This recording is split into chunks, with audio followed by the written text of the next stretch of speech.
ဘော်ဒီပင်ရွှေပလင်းကြီးကိုအောင်တော့သတ္တဝါတွေအပေါ်၌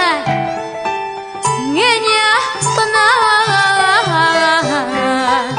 ချစ်လို့ရနိုင်မှာမလားရဲ့လို့အားတော့ငယ်တော့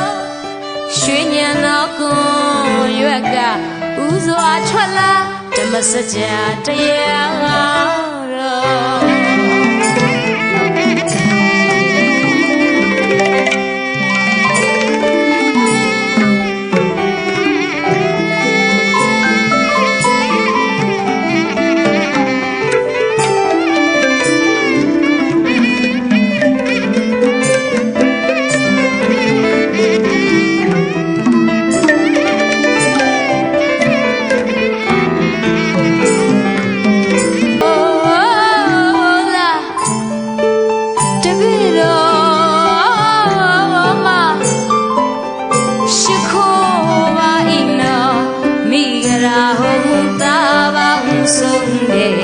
ရကုန်တော့ရွှေသမီးရဲ့ပေါ်တော့အတိတ်ပဲ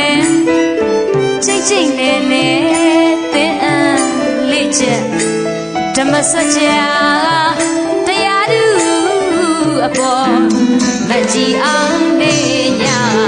အမှန်ပူဇော်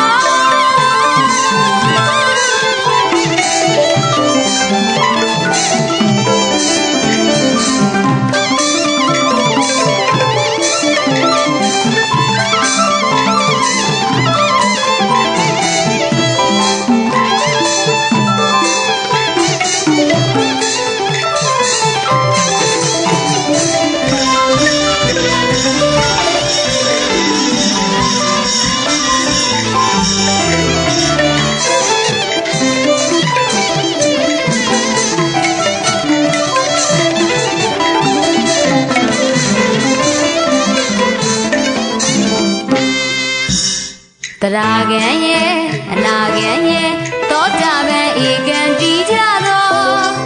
အသင်ချေအသင်ချာတွေမရေမတွက်နိုင်ခိုင်းသောပရိသတ်အပေါ်